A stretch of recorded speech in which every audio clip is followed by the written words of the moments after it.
دکھوں کا مداوع قرآن کس طرح ہمارے سامنے رکھتا ہے،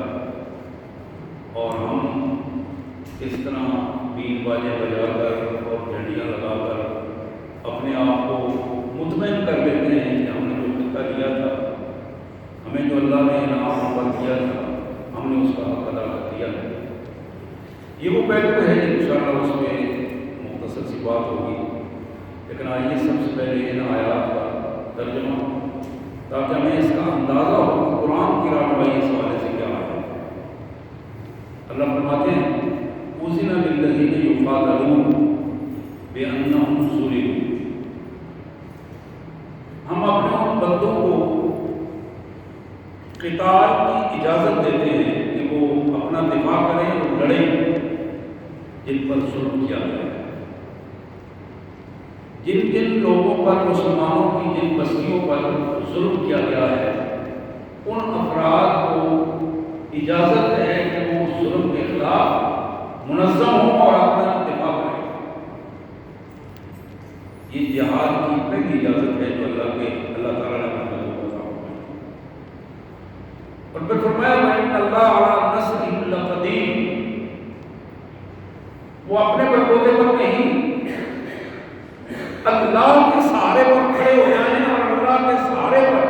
اپنے پاؤں کو مضبوط رکھیں، اللہ اس کی مدد پر اپنی طرف مدد کرتا ہے، اللہ اس کی مدد فرمائے گا۔ الذین اخرجوا من دیارہم بغیر حق، یہ مظلوم وہ ہیں جن کے گھروں سے انہیں بغیر کسی وجہ کے گھروں سے نکال دیا گیا۔ قصور ان کا صرف یہ تھا الا ان یقولوا ربنا اللہ، وہ صرف یہ کہتے تھے کہ ہمارا رب اللہ ہے۔ اس جرم کی پاداش میں ان کا اپنی آبادیوں میں، اپنے گھروں میں رہنا مشکل ہو گیا، الا ان یقولوا ربنا اللہ، یہ جرم تھا۔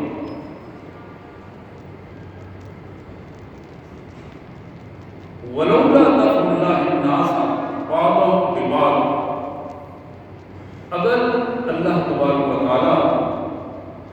انسانوں کو انسانوں کے ذریعے جھڑپیں کروا کر کنٹرول نہ کر دیں تو تم دیکھو لَهُدِّمَتْ صَوَامِعُ وَبِيَعٌ وَصَلَوَاتٌ وَمَسَاجِدُ، کہ تمہارے مختلف مذاہب کے یہ گردوارے، یہ گرجے، یہ مساجد، عبادت گاہیں، یہ ساری کی ساری انہدام ہو جائیں، ختم ہو جائیں، اور ظالم لوگ ان مسجدوں کو چلنے نہ دیں۔ ان کو بڑی تکلیف ہوتی ہے جب مسجد سے وہ آپ کی آواز بند ہوتی ہے۔ لَهُدِّمَتْ، کہ ان کو انہدام کر دیں، ختم کر دیں، گرا دیں۔ یُذْکَرُ فِیہَا اسْمُ اللَّہِ کَثِیرًا، یہ مسجدیں، یہ اللہ کی عبادت خانے، یہی وہ جگہ ہیں جہاں اللہ کا نام سب سے زیادہ لیا جاتا ہے، اللہ کا ذکر کیا جاتا ہے، اللہ کی یاد کے حوالے سے بات ہوتی ہے۔ وَلَيَنْصُرَنَّ اللَّهُ مَن يَنْصُرُهُ، جو اللہ کے دین کے نظام کو چلانے کے لیے مضبوطی سے قوم جما کر کھڑا ہو جاتا ہے، اللہ اپنے بندوں کی مدد کرتا ہے۔ وَلَيَنْصُرَنَّ اللَّهُ، اللہ نے اس مدد کو طے کر دیا ہے کہ وہ ضرور مدد کرے گا، مَن يَنْصُرُهُ، جو اس کے دین کے لیے کھڑا ہو جاتا ہے، جو اس کے دین کی مدد کرتا ہے، کھڑا ہو جاتا ہے۔ إِنَّ اللَّهَ لَقَوِيٌّ عَزِيزٌ، بلا شبہ اللہ بڑی طاقت والا، بڑا دانا، غالب حکمت والا، اور اپنی طاقت کو استعمال کرنا چاہتا ہے۔ حضرات یہ دو آیات تھی پہلی، ان کا ترجمہ آپ نے دیکھا، سنا، اور اس کا ایک مفہوم آپ کے ذہن میں واضح ہوا ہوگا۔ اب اللہ تعالیٰ کو قانون بیان کرتے ہیں۔ الذین ان مکناہم فی الارض، میرے مظلوم بندو، جب تمہیں ہم ظلم سے بچا لیں اور ریاست کا والی بنا دیں، زمین میں تمکرت اور عزت دے دیں، تمہیں ملک کا سربراہ بنا دیں، اختیارات دے دیں، الذین ان مکناہم فی الارض، ہمارے وہ بندے ہیں جنہیں ہم زمین میں اختیارات دیتے ہیں، حکومت کا والی بنا دیتے ہیں، حکمران بناتے ہیں، تو ہمارے ان بندوں کا بنیادی ذمہ داری یہ ہے، اقاموا الصلاۃ وآتوا الزکاۃ وامروا بالمعروف ونہوا عن المنکر،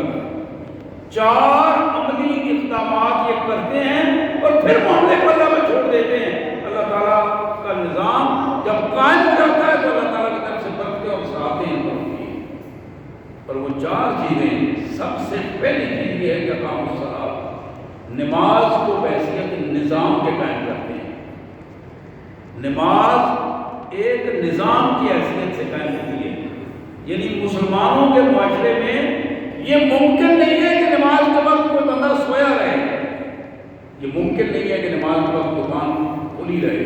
یہ ممکن نہیں ہے کہ نماز کے وقت اپنی حالت چلتی رہے۔ ہر چیز اس اللہ کے یاد کا جب وقت آئے، ہر چیز اپنی اپنی جگہ پر رک جائے اور سارے کے سارے اللہ کے بندے اللہ کو حضور سجدہ ریز ہو جائیں۔ یہ ہے اقاموا الصلاۃ۔ اور پھر فرمایا وآتوا الزکاۃ، ان کے مال جو وہ اللہ کی حکم کے مطابق رزق حلال کماتے ہیں، اس رزق حلال کو اللہ کے حکم کے مطابق اللہ کی راہ میں خرچ کرتے ہیں۔ وہ اپنے اوپر بھی خرچ کرتے ہیں، اپنے بچوں پر بھی خرچ کرتے ہیں، اپنے ماحول پر بھی خرچ کرتے ہیں، اپنے ارد گرد جہاں جہاں ضرورت محسوس ہوتی ہے، اللہ کی رضا کے لیے امانت سمجھ کر وہ خرچ کرتے ہیں۔ وآتوا الزکاۃ، زکوٰۃ ادا کرتے ہیں، معاشی پالیسیاں اللہ کے قانون کے مطابق ڈھال دیتے ہیں۔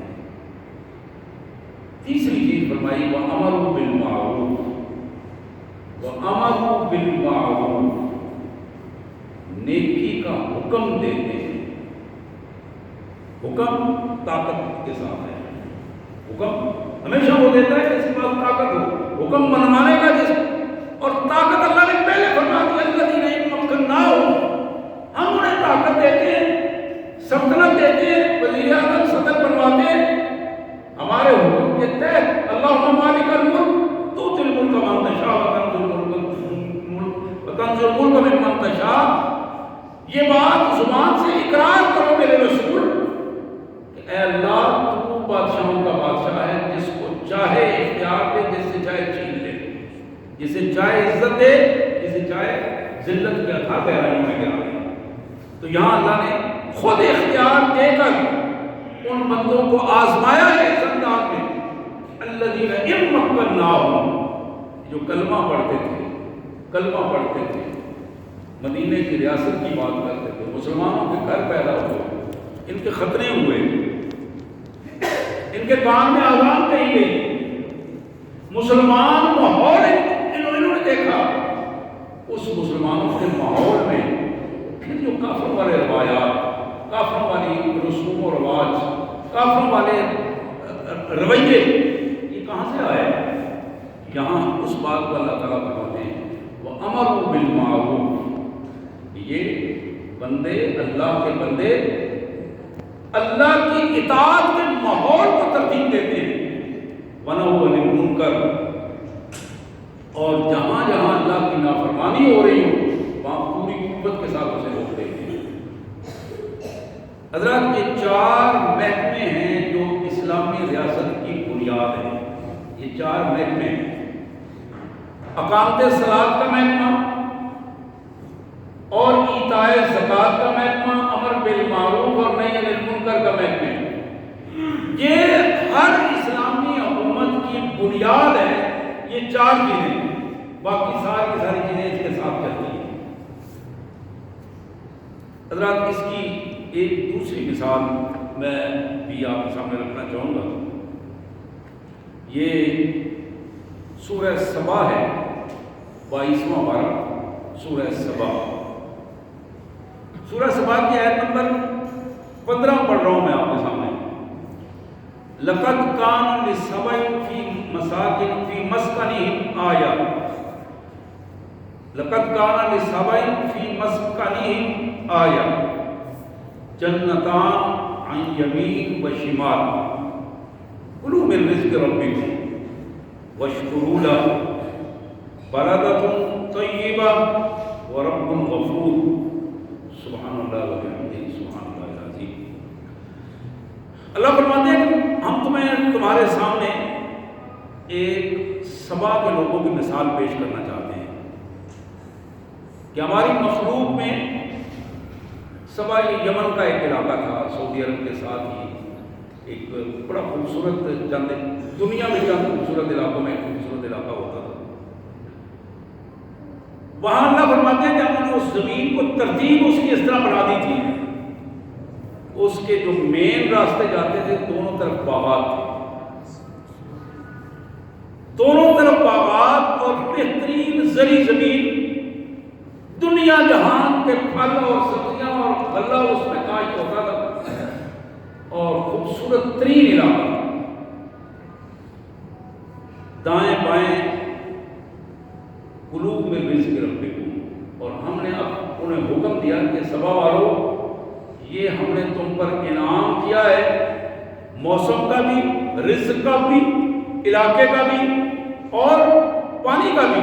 یہ ساری چیزیں انعام کے طور پر تمہیں دی ہیں. اب تمہیں اس کی پوری آزادی ہے کہ اللہ کی نعمتوں کو کھاؤ پیو، لیکن واشکروا لہ، اللہ کی شکر گزار بندے بن کر رہنا. اللہ کی نعمتوں کو استعمال کرو اور اس کے شکر گزار بندے بن کر رہنا. بلدۃ طیبہ ورب غفور.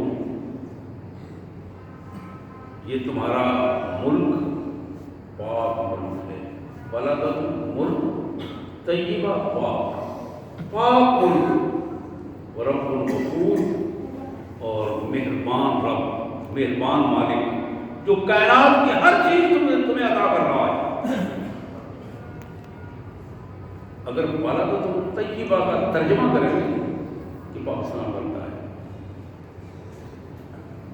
بلدۃ طیبہ پاک ملک پاکستان. اتفاق کی بات ہے قرآن مجید کے یہ الفاظ. رب غفور اور پالنے والا، روزی دینے والا رب، مہربان. یہ جو سرزمین پاکستان کی، دریاؤں کی سرزمین، موسمی بہترین حالات کی سرزمین اور دنیا جہان کی پیداوار اس سرزمین میں اور معدنیات کی بہتات اس سرزمین میں، اور صرف اس انعام کے لیے ایک ہی مطالبہ تھا، ایک ہی حکم دیا گیا اور وہ تھا کہ واشکروا، اللہ کا شکر گزار بنو، اس کی نافرمانی نہ کرنا. اللہ کی ایک ایک نعمت کو استعمال کرو لیکن شکر گزار کا ہو بنا. ہم نے اس شکر گزاری کا کیا جواب دیا یہ ہمیں اس کا اندازہ ہے. ہم اپنے ماحول کو جب دیکھتے ہیں تو ہمیں اس کا اندازہ ہوتا ہے. حضرات، اگست 47 میں یہ خطہ جو وجود میں آیا تھا، اس کی بنیاد ہم میں سے ہر شخص اگر تھوڑی سنجیدگی کے ساتھ تجزیہ کرے گا تو اسے معلوم ہے، اور وہ نعرے اب تک کانوں میں گونجتے ہیں کہ پاکستان کا مطلب کیا لا الہ الا اللہ. حضرات، پاکستان کسی تعصبات کی بنیاد پر وجود میں نہیں آیا تھا. یعنی محض یہ کہ کوئی مذہبی تعصب ہو، یہ مذہبی تعصب نہیں تھا. جو آج ہم نے جس مذہبی تعصب کی بنیاد پر پاکستان کی اس پاک سرزمین کو پراگندہ کیا ہے، یہ کوئی علاقائی تعصب نہیں تھا. کہ ہم اس علاقے میں نہیں رہنا چاہتے ہمارا یہ علاقہ اس سے بہتر ہے، بلکہ یہ تو ہوا بھی یہ کہ بڑے اچھے اچھے علاقوں سے لوگ ہجرت کر کے سرزمین پر آئے، اپنی بہت ساری زمینیں، بہت سارے وسائل چھوڑ کر یہاں وہ بے وسائل ہو کر انہوں نے اپنی زندگی کا آغاز کیا۔ اس کا مطلب ہے کہ بات تعصب کی نہیں تھی، بات اس نظریے کی تھی جس نظریے کو بنیاد بنا کر یہ بتایا گیا تھا کہ ہم ایک ایسی سلطنت چاہتے ہیں، ایسا خطہ زمین چاہتے ہیں کہ جہاں ہم اللہ کے دین کو غالب حیثیت سے دیکھ سکیں، اقامت دین، اللہ کے دین کا نفاذ جہاں ہو اس کیفیت کو ہم دیکھ سکیں۔ لیکن ہوا کیا؟ مجھے وہ جملہ بار بار یاد آتا ہے، قائد اعظم مرحوم کو جب پوچھا گیا یہ اتنا بڑا دعویٰ جو آپ سلطنت لینے کا اور ہندوستان کا بٹوارا کرنے کا دعویٰ کرتے ہیں، اور اتنی بڑی بات یہ کیسے ممکن ہے؟ آپ کے ساتھ تو لوگ عوام الناس ہیں، لیکن جو ٹیم آپ کے پاس ہے وہ تو ٹیم درست نہیں ہے، یہ لوگ تو مفاد پرست ہیں۔ یہ بات ریکارڈ پر ہے کہ قائد اعظم مرحوم نے یہ الفاظ کہے تھے کہ اس میں کوئی شک نہیں کہ میری جیب میں کھوٹے سکے ہیں، لیکن جب کھرے میسر نہ ہوں تو کھوٹے سکوں سے ہی کام چلانا پڑتا ہے۔ اور یہ اللہ کا کرم تھا کہ اللہ کی رحمت سے یہ خطہ وجود میں آ گیا۔ میں آج ہی پڑھ رہا تھا، غالباً پشاور کے کسی کالج میں خطاب کرتے ہوئے قائد اعظم مرحوم سے یہ سوال کیا گیا کہ اس سلطنت کا نظام کیسے چلے گا، انتظام کیسے چلے گا، اس کا نظریہ کیا ہوگا، یہ کیسے سلسلہ چلائے گا، کس کے مطابق، سوشلزم کے مطابق چلائیں گے یا کیپٹلزم کے مطابق چلائیں گے، کیسے چلائیں گے؟ جاگیردارانہ نظام ہوگا، سرمایہ دارانہ نظام پہ چلے گا یا سوشلزم پہ چلے گا، کیسے چلے گا؟ قائد اعظم مرحوم کے یہ الفاظ آج بھی ریکارڈ پر موجود ہیں، ان کی اپنی آواز بھی ریکارڈ پر موجود ہیں کہ مجھے اور آپ کو اس کی فکر کرنے کی ضرورت نہیں ہے، اس لیے کہ آج سے الفاظ ہیں 1300 سال پہلے اللہ نے اپنے رسول کے ذریعے قرآن مجید جو ہم تک پہنچایا ہے وہ ہمارا دستور ہے، وہ ہمارا آئین ہے،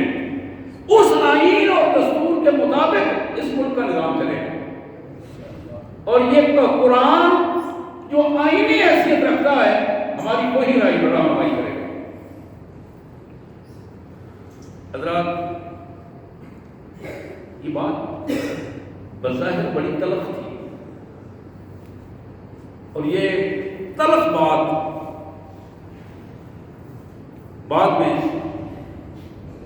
اگست 47 میں جب پاکستان بنا تو سب سے پہلے قائد اعظم مرحوم نے سید مودودی رحمۃ اللہ علیہ کو بلا کے انہیں ذمہ داری دی، یہ جو میں بات کر رہا ہوں ریکارڈ کی بات کر رہا ہوں، ذمہ داری دی کہ آپ ریڈیو پہ ایسی تقاریر کریں جس سے لوگوں کا ذہن یہ بنے کہ ہمارا نظام قرآن والا نظام ہونا چاہیے۔ آج بھی وہ تقریریں نشری تقریروں کے نام سے آج بھی کتاب کی صورت میں موجود ہے، شاید ہماری لائبریری میں موجود ہو، نشری تقریروں کے نام سے، جو مولانا مودودی مرحوم نے 1947 میں وہ ڈیٹے لکھی ہوئی ہیں تقریروں کی، اگست ستمبر 1947 میں ریڈیو پاکستان سے تقریریں کی تھی، اسلام کا معاشی نظام، اسلام کا اخلاقی نظام، اسلام کا سیاسی نظام، اسلام کے اس سارے نظاموں کو بحیثیت ایک نظام اور حکومت کے جو چیز پیش کی گئی کہ قرآن یہ رہنمائی دیتا ہے، اس کا نتیجہ یہ نکلا، یہ جو کھوٹے سکے ارد گرد تھے وہ کھڑے بن گئے، انہوں نے ہر چیز پہ قبضہ کیا، اور قبضہ کرنے کے بعد میں ایک بڑی تلخ بات، یہ بھی ریکارڈ کی بات ہے جو آپ کے سامنے رکھنا چاہوں گا۔ قائد اعظم مرحوم بیمار تھے، زیارت میں کرنل الہی بخش معالجے خاص تھے، قائد اعظم کے ساتھ جو علاج ڈاکٹر کرنل الہی بخش یہ صاحب تھے قائد اعظم مرحوم کے، ان کے معالجے تھے۔ اس بیماری کی حالت میں وزیر اعظم کی ذمہ داری نوابزادہ لیاقت علی خان مرحوم کی تھی۔ کرنل الہی بخش نے اپنی کتاب میں یہ الفاظ لکھے ہیں کہ زیارت میں ہم بیٹھے تھے اور قائد کے پاس ان کی ہمشیرہ محترمہ فاطمہ جناب تشریف فرما دی، میں بیٹھا تھا کہ وزیر اعظم نوابزادہ لیاقت علی خان تشریف لائے۔ قائد اعظم اس وقت ہوش میں نہیں تھے، کبھی کبھی ان پہ غنودگی طاری ہو جاتی تھی، نقاط تھی۔ کچھ دیر وزیر اعظم بیٹھے اور بیٹھ کر چلے گئے اور بتایا کہ قائد کو میرا سلام کہنا کہ میں حاضر ہوا۔ کرنل الہی بخش کہتے ہیں کہ جب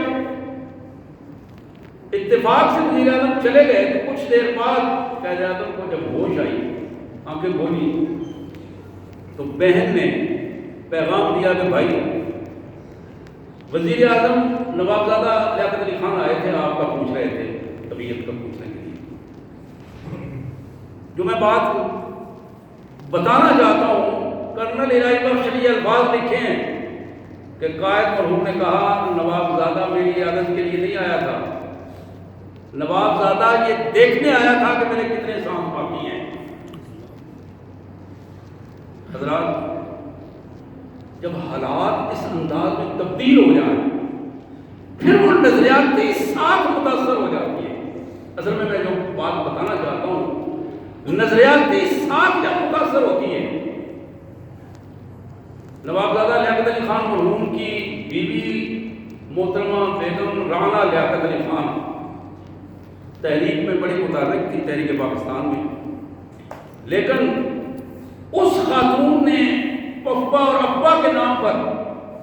جو بے دینی کے ادارے خواتین میں بنائے ہیں، آج تک ان اداروں میں جو تعلیم دی جاتی ہے وہ تعلیم دین سے دور کرنے کے لیے کافی ہے۔ یہ جتنی ایلیٹ کلاس کی خواتین وہاں ان تنظیموں سے آتی ہیں اور نتائج یہ نکلتے ہیں کہ وہ دین کو غلط رنگ میں اور بے حیائی کی کیفیت میں آگے پیش کرتی ہیں، اور اسی کا دوسرا نام ہم آج اچھے الفاظ میں ہمارے سامنے سول سوسائٹی کی خواتین کے نام سے، مختلف تنظیموں کے نام سے لاتے ہیں۔ حضرات، حقیقت یہ ہے، آج ہم اگر اپنا تجزیہ کریں کہ 70 سال بعد پیچھے مڑ کے دیکھیں، یہ باتیں بڑی عجیب عجیب لگتی ہیں، ممکن ہے آپ بھی سوچ رہے ہوں گے کہ کیسی باتیں کر رہا، لیکن یہ باتیں ہماری اصل باتیں ہیں کہ ہم جس سرزمین پر بیٹھے ہوئے آج ہمیں جس کی وجہ سے ہم کھا رہے ہیں، جس کی وجہ سے ہماری زندگیاں آسانی میں ہیں، جس کی وجہ سے ہمارے اوپر کوئی باہر کا دشمن اس انداز میں حملہ آور نہیں ہوتا، اللہ تعالیٰ نے ایک تحفظ کی سرزمین عطا کی ہے۔ وہ جو نظریاتی سرزمین ہے، ہماری اس نظریاتی سرزمین کا تحفظ ہمیں کرنا تھا، جغرافیے کا بھی تحفظ کرنا تھا اور نظریات کا تحفظ بھی کرنا تھا، لیکن ظلم کی بات یہ ہے، غیروں کی سازشیں تھیں اور اپنوں کی کارستانیاں تھیں کہ آج ہم اپنے جغرافیے کو بھی نہ سنبھال سکیں۔ اور پھر آپ کو علم ہے کہ دسمبر 71 میں پاکستان کا ایک بازو ٹوٹا، جسے ہم مشرقی پاکستان کہتے تھے، ہو سکتا ہے نئی نسل کو تو اس کا اندازہ ہی نہیں ہے، مشرقی پاکستان جسے ہم کہا کرتے تھے، جو ہمارا حصہ تھا، ہمارا گھر تھا، آج وہ بنگلہ دیش بن چکا ہے، اور وہاں ایک دو نہیں سینکڑوں افراد کو صرف اس لیے پھانسی دی گئی کہ تم پاکستان سے محبت کیوں کرتے ہو۔ پھانسی کی سزا مقدمے کے بعد چلائی گئی، مقدمات چلائے گئے، تو تم پاکستان کی بات کرتے ہو، تم بنگلہ دیش کی بات کیوں نہیں کرتے؟ تم غدار ہو بنگلہ دیش کے۔ لیکن ہماری طرف سے کوئی آواز ان کے حق میں نہیں اٹھی۔ جنہوں نے پاکستان کی بات کی وہاں وہ خون بہا اور پھانسیوں پر لٹکے۔ آج ہم سوئے ہوئے کہ ہم اپنے مذہبی پاکستان میں کو پاکستان بنا کر ہم اس میں مطمئن ہیں، ہم اپنے جغرافیے کا بھی تحفظ نہیں کر سکے۔ ہمیں تو صبح وقت پہ اٹھنے کی عادت نہیں ہے۔ اب آہستہ آہستہ اور خاص کر اس کورونا کی سازش کے بعد یعنی پوری قوم کو فارغ کر کے اس طرح سلا دیا گیا ہے۔ اب بچے بھی، بڑے بھی، ماں باپ بھی اسی طرح فارغ ہیں، وہ 10 11 بجے تک سوئے رہتے ہیں، ان کو پرواہ نہیں ہے اس بات کی۔ اور پھر اسی انداز میں میڈیا کی ذلتیں اور ضلالتیں جس انداز میں ہم پر مسلط کر دی گئی ہیں، اس سازش کے تحت اس کو رچا دیا گیا ہے ذہنوں اور بد کرداریوں میں کہ بالکل ایک ماحولی اور معاشرتی تبدیل ہو گیا۔ اور جن لوگوں نے اس کی اصلاح کرنی تھی، جو با اختیار لوگ تھے، وہ کسی دوسرے چکر میں لگے ہوئے ہیں، ان کو اپنے چکروں سے فراغت نہیں ہے۔ حضرات، یہ وہ نقشہ تھا جسے علامہ اقبال مرحوم نے بڑی ایک خوبصورت ربائی ٹائپ میں ایک نقشہ کھینچا ہے۔ علامہ فرماتے ہیں کہ کل ایک شوریدہ خواب گاہ نبی پہ رو رو کے کہہ رہا تھا۔ یہ علامہ اقبال وہی ہے، آپ کے علم میں ہے کہ جنہوں نے پاکستان کے لیے تجویز بھی پیش کی، خواب بھی دیکھا، تعبیر ہمارے سامنے آئی اور وہ اس دنیا میں نہیں تھے۔ 38 میں وہ اس دنیا سے رخصت ہو گئے، ان کے بعد پاکستان بنا۔ لیکن پاکستان کے حوالے سے آج ہم پہلے پاکستان کا کبھی نعرہ لگاتے ہیں اور کبھی سرزمین کا نعرہ لگاتے ہیں اور کبھی جغرافی اور کہانیاں سناتے ہیں۔ علامہ اقبال نے یہ بات کہی تھی کہ آج کے تازہ خداؤں میں سب سے بڑا وطن ہے، جو پیرہن اس کا ہے وہ مذہب کا کفن ہے۔ اگر ہم اپنی ان سرحدوں کی بات کر کے امت تقسیم ہو جائے گی، اپنے اپنے وطن کو لے کر اٹھے گی، تو امت کی تقسیم جو ہے یہی اس کے دین کو برباد کر دے گی۔ تو میں پہلے وہ جو آپ کو سنا رہا تھا کہ کل ایک شوریدہ خواب گاہ نبی پہ رو رو کے کہہ رہا تھا۔ اللہ کے رسول صلی اللہ علیہ وسلم کے روضہ انور پہ گیا، وہاں روتا ہوا درخواست کر رہا تھا کہ مصر و ہندوستان کے مسلم بنائے ملت مٹا رہے ہیں۔ میرے آقا آپ کو دین لائے تھے، اس دین کی بنیادیں مصری مسلمان اور پاکستان ہندوستانی مسلمان یہ اس کی جڑیں کاٹ رہے ہیں، تو آپ کے دین کی جڑیں کاٹ رہے ہیں۔ نام آپ کا لیتے ہیں، کہانیاں کہیں اور سناتے ہیں۔ ان کا دین بھی یہی ہے، ان کا مذہب بھی اسی طرح ہے، ان کی معیشت بھی اسی طرح ہے، ان کی سیاست بھی اسی طرح ہے۔ اور اس سے آگے اس نے جو اقبال مرحوم نے جو تفسیر اس کی بیان کی ہے، یہ زائران حریم مغرب کے معاشرے میں پلے ہوئے، آج بھی ان کے بچے مغرب میں ہیں، علاج مغرب میں کرواتے ہیں، اپنے ملک میں علاج بھی ان کا نہیں ہوتا، اپنے ملک میں بچوں کی پرورش بھی نہیں ہوتی، اپنے ملک میں رہائش بھی نہیں ہوتی۔ نظریاتی ملک کی پوزیشن یہ ہے، یہ زائران حریم مغرب کے قبلے کا طواف کرنے والے، یہ زائران حریم مغرب ہزار رہبر بنے ہمارے، بھلا ہمیں ان سے واسطہ کیا جو تجھ سے نہ آشنا رہے ہیں۔ محمد صلی اللہ علیہ وسلم کی امت کا قطعاً اس سے کوئی واسطہ نہیں جس کی رہنمائی یورپ والے کر رہے ہوں، اور یورپ کی رہنمائی میں وہ بندہ پڑھ رہا ہو اور جی رہا ہو، اس سے محمد رسول اللہ تعلق نہیں ہے۔ ان بتوں کو تو رسول اللہ صلی اللہ علیہ وسلم نے ان بتوں کو تو گرایا تھا۔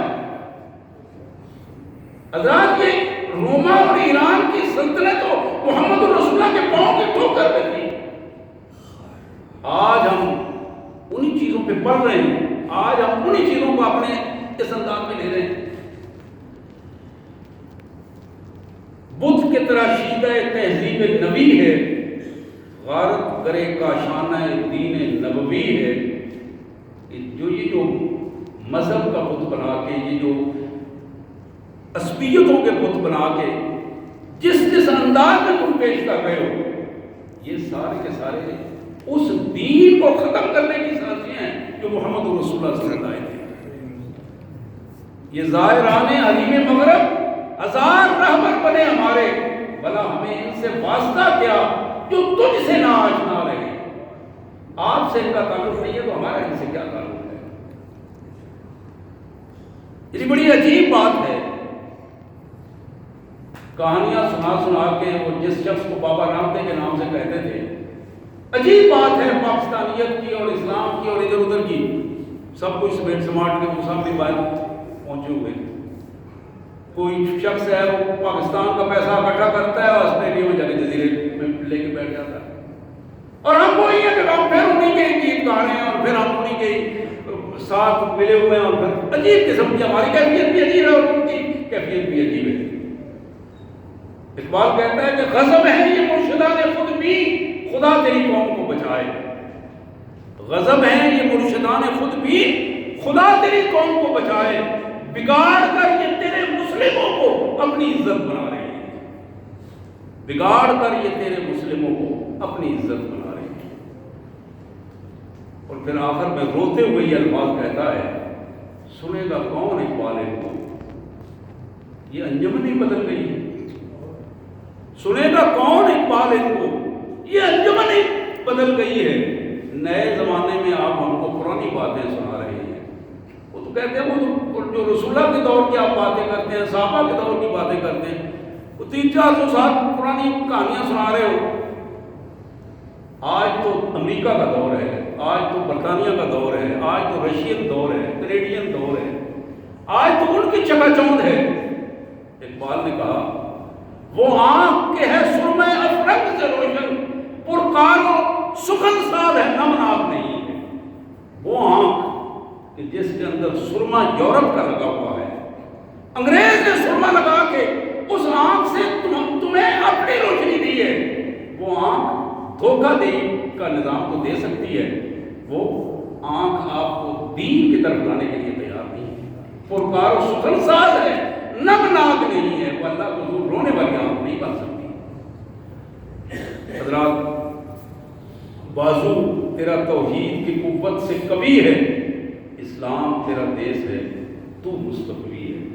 یہی وہ بنیاد ہے کہ جو چند لمحے ملے ہیں زندگی کے، اگر ہم اسلام کو نظریے کے حیثیت سے قبول کریں، تعصبات سے بالا تر ہو کر اپنے آپ کو مسلمان اور محمد رسول اللہ کا امتی منوائیں، تو یہ تب ہماری کامیابی ہے، ورنہ انہی ذلتوں میں اور انہی پریشانیوں میں وقت گزر جائے گا، اور پھر اللہ کو حضور موت کے بعد بھی جواب دہی ہے، حشر کے بعد بھی جواب دہی ہے، اور جو کچھ ہوگا اس کا یہاں ہم تصور نہیں کر سکتے۔ اللہ سے دعا ہے اللہ ہمیں اپنے اس پاک ملک کی، پاک وطن کی اور اپنی اس نعمت کی حفاظت کرنے کی توفیق عطا فرمائے، اس کی نظریاتی بھی، اس کی جغرافیائی بھی، اور ہمیں وہ توفیق دے کہ ہم اللہ کے دین کو اپنے اس پاک وطن میں اس کا نفاذ کر سکیں۔ وآخر دعوانا ان الحمد للہ رب العالمین۔